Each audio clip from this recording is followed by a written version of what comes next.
يقولون في اتصال من عيال ثقيل. منو من عيال؟ الو. الله بالخير اخوي.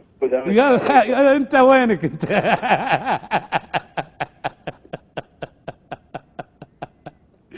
انت فين يا راجل؟ وينك مختفي؟ أرد عليك وعلى مشاهدينك، وانا والله ترددت كثير قبل لا اتصل. شلونك ابو دعي؟ امورك طيبه ان شاء الله؟ نحمد الله على كل حال احنا فيه. وينك مختفي؟ شال غيبه يا اخوي؟ موجود، حتى وان كنت بعيد انا موجود اعتقد عندكم، ماني بعيد عنكم. هلا فيك، حياك الله. ايش عندك انا اليوم؟ والله ترددت كثير قبل لا اتصل، لكن اليوم شفت الموضوع يخص وزاره الداخليه وبالاخص الشيخ احمد الحمود، وبعد ما تقلد وزاره الداخليه والتغييرات اللي صارت على اهل الكويت، وتاملت في خير حقيقه بان تنجز انجازات او يكمل انجازات الشيخ جابر الخالد الله يذكره بالخير. لكن اخوي سعود، انا امام المشاهدين اليوم بقول لكم عندي نقطه بناقشك فيها. اليوم لما تتكلمون عن المرور وغير المرور وامور كثيره تخص المواطن الكويتي او تخص اهل الكويت، اليوم البلد اللي طب عليهم في هذا البلد من كثره الزحام وغير الزحام، وانتم عارفين اسبابه. نعم.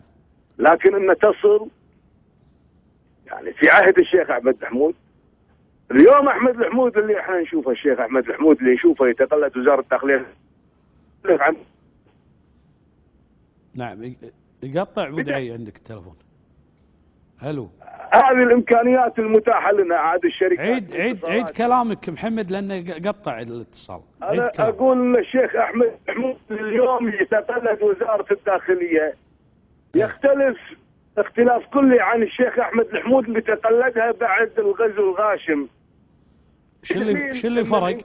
الانجازات اللي كان يتقلدها في السابق كان موجود ونحس فيه كمواطنين كويتيين بان هناك وزاره داخليه تحكم بالقانون على اي من كان. لكن اليوم نجد احمد الحمود وزير الداخليه هو موجود لخدمه النواب ومعاملات غير قانونيه، وعندي نسخ منها تم رفضها من قبل الوزراء اللي قبله. هذا واحد. اليوم نجد الشيخ احمد الحمود هناك ضباط في وزاره الداخليه في اداره امن الدوله يكتبون تقارير كذب في المواطنين، وانا واحد منهم. عندي ما يثبت بان هناك ضابط في امن الدوله كذاب ابن كذاب يكتب تقارير في مواطنين غير موجوده على الحقيقه. ومع ذلك تجد ضابط امن الدوله اللي يتبلى على الناس وعلى المواطنين اللي يخافون على هذا الوطن موجود في مكانه. اذا كان الشيخ احمد الحمود يحاذي هذه النوعيه من الضباط اللي موجودين في امن الدوله وهم كذابين، فهذه طامه كبرى. بس العفو يعني اذا كاتب نفس ما تقول انت تقرير فيك وهذا يعني هذا شغله سريه، شلون وصلت لك يعني ومنو بلغك؟ انا عندي قرار الحفظ للنائب العام الله يطول بعمره يقول حق ضابط امن الدوله انت كذاب، ويقول ان محمد الجواهي قدم خدمه للوطن بينما انت تنفي بوجود ازدواجيه. نعم انا ساهمت بسحب جناسي مزدوجين ايام الشيخ جابر الخالد، قدمت ما يفيد انهم ازدواجيتهم، وكان قرار الشيخ جابر الخالد صارم بسحب هذه الجناسي. وهناك كشوف كانت معده ايضا للسحب، ولكن في عهد الشيخ احمد الحمود ما نشوف اي واحد تم سحب جنسيته. هناك جناسي تم تعديلها من الماده 7 الى الاولى وهي تزوير، لان لا احد يملك ان يعدل جناسي من الماده 7 الى الاولى بموجب القانون، لان في القانون وجب على ان من يحمل الجنسيه الاولى هو ان يكون متواجد من قبل 1920. اليوم علشان واحد باع له بيعه ولا بيعتين من ماده 7 تجنس ابوه سنه 74 بالتجنيس يعدلونه الى الاولى. تسيب في اداره الجنسيه والجواز. هناك احكام اصدرت على موظفين في اداره الجنسيه والجوازات، عائله كامله تداوم في اداره الجنسيه والجوازات قاموا بتزوير الجناسي. وينهم هذول اليوم؟ غير موجودين. ليش؟ لانهم استعملوا جوازاتهم الاخرى وانحاشهم الكويت. وهذه الاحكام موجوده عندي، صدر فيهم حكم 15 سنه. اليوم لما انت تشوف مشكله الجامعه والطلبه اللي تخرجوا من الثانويه العامه، شوف الكم الهائل على المقاعد. ليش ما تلقى مقاعد؟ لان العدد اصبح مو طبيعي. اصبحنا اقليه في بلدنا. اصبح على وزير التربيه احمد المليفي يعني يطلب شهادات الميلاد ويعرف اللي قدامه هذول كويتيين ولا مزدوجين. اصبحنا غرباء، عادات وتقاليد، اللهجه، اللبس، فوق هذا وهذا يتحدون الدوله ويتحدون الشيخ احمد الحمود ويتحدون رئيس الوزراء ويطلعون بمظاهرات، وهذه المظاهرات اللي قاعد يطلعونها قاعد تكلف الدوله مئات الالاف في حجز العسكريين. ايش ذنب العسكريين اليوم اللي في وزاره الداخليه كل يوم والثاني محجوزين؟ صح والله. تاركين اهلهم وحريمهم وعيالهم ومسؤولياتهم، ومجابلين لك مسلم البراق ولا وليد الطبطبائي ولا فلان الفلاني لان عندهم اليوم مظاهره.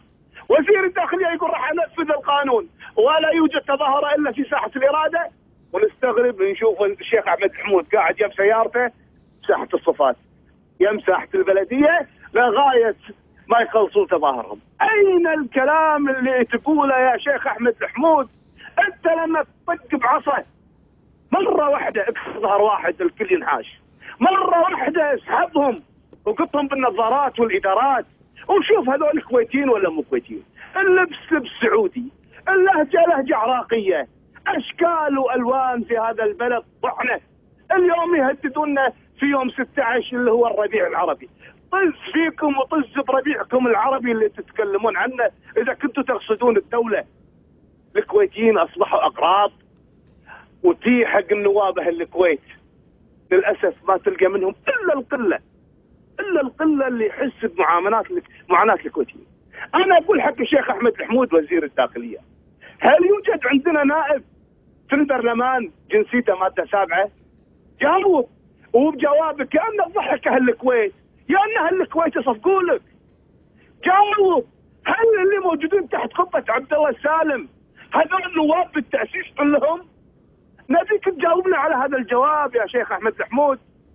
نبيك تجاوب، هل النواب اللي تحت قبه عبد الله السالم هذول الكويتيين بالتاسيس؟ اذا جاوبت امامك جوابين، اما انت تقول نعم كلهم كويتيين يعني محمد غير هذا انت يعني انا اول البارحه كنت اطنز اقول ويكليكس راح يجيبون طريق، وبالفعل ثاني يوم حطوا يابوا اسمك بالتقرير. يعني انا ويكيليكس هذا اعتقد من سكان صباح الناصر لانه كذاب، وانا عندي ما يثبت ويكذب ما يدعيه. انا بالنسبه ما عندي مشكله، انا سمعت محمد انا عندي من المستندات اخوي سعود. محمد جويهل، انا ما ارضى الكلام اللي تقوله، تقول صباح الناصر، ما ارضى كل اهلنا بصباح الناصر ولا الكلام هذا رجاء. يعني احنا يعني شنو صباح الناصر منطقه اهلنا، نقدرهم ونحترمهم اهلنا ومنا وفينا. شنو عندك خلاف شخصي ما حد مشكلتك، هذه مو مشكلتنا احنا يعني. فرجاء اخوي ونقدر اخواننا وحبايبنا واهلنا اللي بصباح الناصر كلهم يعني. وانا ما اتفق الصراحه وياك بهالكلام هذا يعني، بس يعني البلد متحمله الحكي هذا بعد زين. يعني حتى الكلام هذا لو قلت عن الاندلس ولا العرضيه وكل مناطق الكويت ترى نقدرهم ونحترمهم. شو اهلنا يعني، هذه شو السالفه يعني؟ السالفه يعني محمد انا ما اتفق وياك بهالكلام، ويعني انا اقول لك اياها وادري وتزعل ما تزعل امر بكيفك. تبي تطرح عندي بالحلقه طرح منطقي وبتعقل حياك الله انت وغيرك، اي واحد يبي يشارك. اما طعن مناطق الكويت باهل الكويت، واحد يقول والله هذول الكويتيين وهذا، بس ترى شبعنا من الكلام هذا الكلام ما يعمر دول، ترى ما نتحمل هالكلام هذا كله، الكويت ما تتحمل هالكلام. شكو يعني قاعد تتكلم شطح ما ادري شلون صايره.